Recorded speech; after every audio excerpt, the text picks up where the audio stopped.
ഈശോയിൽ ഏറ്റവും സ്നേഹിക്കപ്പെടുന്നവരെ, ക്രിസ്തുമസിന് ഏറ്റവും അടുത്ത് നമ്മൾ ഒരുങ്ങിക്കൊണ്ടിരിക്കുകയാണല്ലോ. പ്രിയമുള്ളവരെ, വിശുദ്ധ ലൂക്കായുടെ സുവിശേഷം 2-ാം അധ്യായം അതിന്റെ 9-10 വചനങ്ങൾ ആട്ടിടയന്മാർക്ക് ദൈവത്തിന്റെ ദൂതന്മാരുടെ ദർശനമുണ്ടാകുന്ന ഭാഗമാണ്. അതിനകത്ത് പറയുന്നത്, കർത്താവിന്റെ ദൂതൻ അവരുടെ അടുത്തെത്തി, കർത്താവിന്റെ മഹത്വം അവരുടെ മേൽ പ്രകാശിച്ചു. അവർ വളരെ ഭയപ്പെട്ടു. ദൂതൻ അവരോട് പറഞ്ഞു, ഭയപ്പെടേണ്ട, ഇതാ സകല ജനങ്ങൾക്കും വേണ്ടിയുള്ള വലിയ സന്തോഷത്തിന്റെ സദ്വാർത്ത ഞാൻ നിങ്ങളെ അറിയിക്കുന്നു. ദാവീദിന്റെ പട്ടണത്തിൽ നിങ്ങൾക്കായി ഒരു രക്ഷകൻ, കർത്താവായ ക്രിസ്തു ഇന്ന് ജനിച്ചിരിക്കുന്നു. Hallelujah, hallelujah. ഈശോയിൽ ഏറ്റവും സ്നേഹം നിറഞ്ഞവരെ, കർത്താവായ ക്രിസ്തു ജനിച്ചതിന്റെ സദ്വാർത്ത ആട്ടിടയന്മാരെ അറിയിക്കുന്ന ഭാഗമാണ് ഞങ്ങൾ വായിച്ചു കേട്ടത്. ഈ നിമിഷത്തിൽ എന്റെ ഹൃദയത്തിലേക്ക് വന്ന ഈ വചനം വായിച്ച് ധ്യാനിച്ചപ്പോൾ എനിക്ക് കിട്ടിയ ഒരു ചെറിയ ചിന്ത നിങ്ങളുമായിട്ട് പങ്കുവെക്കാൻ ഞാൻ ആഗ്രഹിക്കുകയാണ്. എന്താണ് ആട്ടിടയന്മാരോട് പറഞ്ഞ സകല ജനങ്ങൾക്കും വേണ്ടിയുള്ള സദ്വാർത്തയാണ്. അതെ, ക്രിസ്മസ് ലോകം മുഴുവനും ആഘോഷിക്കുന്ന ഒരു ആഘോഷമാണ്. അല്ലെ, സദ്വാർത്തയാണ്. ഈ കർത്താവിനെ അറിഞ്ഞവരും അറിയാത്തവർക്കും എല്ലാം ആഘോഷിക്കുന്ന ഒരു പ്രത്യേക ദിനമാണ് ക്രിസ്തുമസ്. എന്നാൽ ക്രൈസ്തവരായ നമുക്ക് എന്താണ് ക്രിസ്തുമസ്?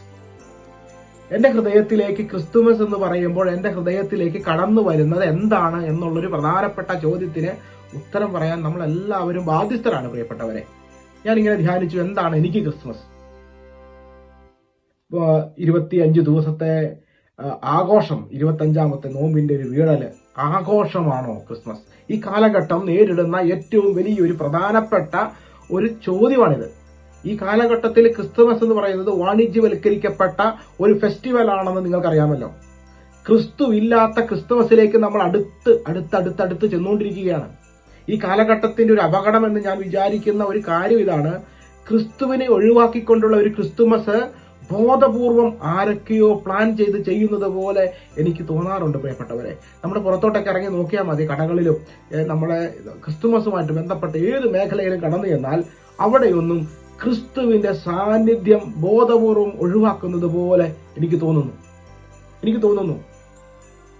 നമ്മൾ കടയിൽ പോയി സാധനങ്ങൾ മേടിക്കുമ്പോൾ നമുക്ക് ക്രിസ്മസ് പാപ്പായുടെയും ബാക്കി എല്ലാ കാര്യങ്ങളും കിട്ടും, നക്ഷത്രങ്ങളും ലഭിക്കാറുണ്ട്. പക്ഷേ ക്രിസ്തുവിനെയോ അവന്റെ പുൽക്കൂടിനെയോ അറിയാതെ പോകുന്ന ഒരു ക്രിസ്തുമസ് നമ്മളുടെ അടുത്തൂടെ കടന്നു പോകുന്നുണ്ട്.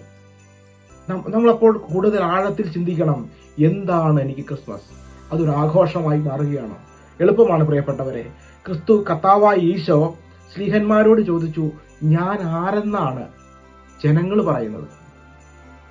ജനങ്ങൾ എന്തും പറഞ്ഞോട്ടെ. അവൻ പ്രവാചകൻ എന്ന് പറയുന്നുണ്ട്, ശ്രാവയോഹനാൻ എന്ന് പറയുന്നുണ്ട്. കർത്താവ് അതൊന്നും വിഷമിപ്പിക്കുന്നില്ല. പക്ഷേ കർത്താവ് തന്റെ ശിഷ്യന്മാരോട് ചോദിക്കുന്നുണ്ട്, ഞാൻ ആരെന്നാണ് നിങ്ങൾ പറയുന്നത്? ഈ ചോദ്യത്തിന് ഉത്തരം കർത്താവ് പ്രതീക്ഷിക്കുന്നുണ്ട്. പ്രിയപ്പെട്ടവരെ, പത്രോസ് ഏറ്റു പറയുന്നുണ്ട്, നീ ജീവനുള്ള കർത്താവ്, ജീവനുള്ള ദൈവത്തിന്റെ പുത്രനായ മെശിഹായാണ്. ഈ മെശിഹ അനുഭവം എനിക്കുണ്ടാകുന്നില്ലെങ്കിൽ ക്രിസ്തുമസ് എനിക്കൊരു ആഘോഷമായി മാറും. പ്രിയപ്പെട്ടവരെ, ഈ മെശിഹ അനുഭവമാണ് ക്രിസ്മസിന്റെ കാതലായ ഭാഗം. ക്രിസ്തു എനിക്ക് രക്ഷകനായിരിക്കുമ്പോഴും എന്റെ ഗുരുവും നാഥനുമാണ്. അവൻ പഠിപ്പിച്ചത് പഠിക്കാതെ, അവൻ ചൊന്ന വഴികളിലൂടെ നടക്കാതെ ആഘോഷിക്കുന്നവരും ആഘോഷമായി മാറിയാൽ എന്റെ ക്രിസ്തുമസ് വെറും ചടങ്ങുകളായി മാറും. പ്രിയപ്പെട്ടവരെ, നമ്മൾ ഈ ലോകത്തിന്റെ വ്യഗ്രതയിലേക്ക് ആണ്ടുപോകുന്ന ഒരു കാലഘട്ടമാണ്. ലൗകിക കാര്യങ്ങളിലോടുള്ള നമ്മുടെ ആസക്തി അത് ക്രിസ്തുമസിൽ പ്രകടമാണ്. പ്രിയപ്പെട്ടവരെ, ആഘോഷങ്ങൾക്കും ആഡംബരങ്ങൾക്കും നമ്മളായിരിക്കുന്ന ഈ സ്ഥലം വേദിയാകുമ്പോൾ ക്രിസ്തുവിനെ ഇറക്കി വിട്ടുകൊണ്ടുള്ള ഒരു ക്രിസ്മസ് ആഘോഷം അതിൽ തന്നെ ശൂന്യമാണ്.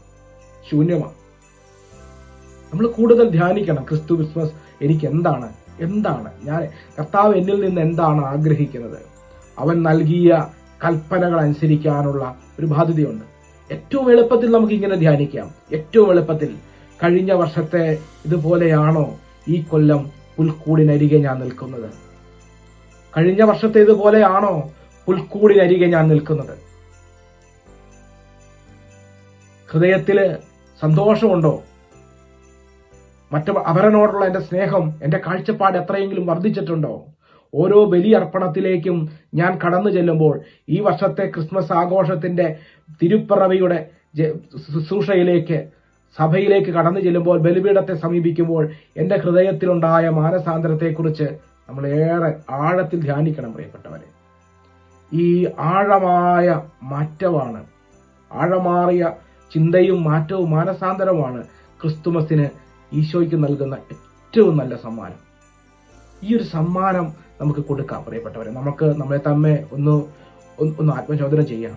കർത്താവേ, വെറും ആഘോഷമായി പോകാതെ എല്ലാറ്റിലുപരി അങ്ങേ സ്നേഹിക്കാൻ, എല്ലാറ്റിലുപരി അങ്ങേ സ്നേഹിക്കാൻ പൂർണ്ണമായി സമർപ്പിക്കുന്ന ഒരു ആധ്യാത്മിക ജീവിതത്തിലേക്ക് ഞങ്ങളെ നയിക്കണമേ.